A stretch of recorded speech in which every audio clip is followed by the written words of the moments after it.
Erstmal Servus, ich begrüße euch zu einer weiteren Folge von Dobbys Kochstunde. Und wir machen heute Kartoffelbrei. Jawohl, wir stellen Kartoffelbrei her und zwar mit einem Grundrezept. Und von dieser Basis aus könnt ihr noch weitere Experimente durchführen. Das liegt ganz an euch. Aber wir fangen jetzt gleich damit an und legen los. Auf geht's, viel Spaß!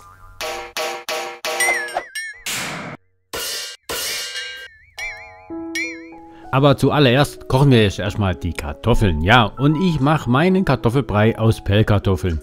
Und diese Pellkartoffeln koche ich im Schnellkochtopf. Ihr könnt sie natürlich gerne auch so kochen. Und Pellkartoffeln verwende ich, warum? Da hole ich das Maximale aus der Kartoffel raus. Parallel dazu gebe ich dann schon mal die Milch, das Salz und die Butter in einen Topf und erwärme das ganz langsam. Und sobald die Kartoffeln durch sind, ja, dann nehme ich dieses Werkzeug, was ich euch gerade zeige, meine weiße Handschuhe, weil die halten noch ein bisschen Hitze ab, und schäle dann eine Kartoffel nach der anderen. Natürlich sind die jetzt nach Obache heiß.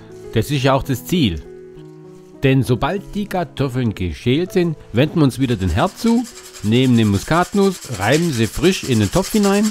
Und ist ja klar, wir nehmen ja nicht die ganze Muskatnuss, nur ein Teil davon. Die meisten nehmen dann noch die Kartoffelpresse, ich nehme die Spätzlepresse, mit der geht es genauso gut. Und presse die Kartoffeln in den Topf hinein. Zwischendurch überprüfen wir mal die Konsistenz vom Kartoffelbrei. Wenn der Kartoffelbrei nämlich schon gut ist, dann sparen wir uns die letzten Kartoffeln auf. Für später, für was anderes. Aber wie ihr seht, habe ich die letzten 2 Kartoffeln auch noch genommen und habe sie reingepresst.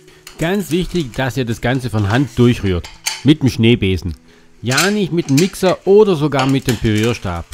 Da löst sich dann die Stärke von der Kartoffel und das Ganze wird wie ein Kleister. Ich habe jetzt auch nichts dagegen, wenn noch kleinste Stücke von der Kartoffel im Kartoffelbrei sind. Zeigt noch ein bisschen Charakter von dem Kartoffelbrei. Und gerne mache ich dabei immer eine größere Portion. Warum?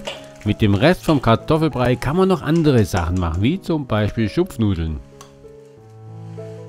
Ja gut, wie ihr seht, es ist richtig einfach, leckeren Kartoffelbrei herzustellen. Also, traut euch, versucht's und ja, ihr könnt mir ja dann berichten, wie er geworden ist. Aber jedenfalls sind wir am Ende angekommen von dieser Folge von Dobbys Kochstunde. Ich wünsche euch alles Gute, bleibt am Ball und bleibt gesund. Wir sehen uns das nächste Mal.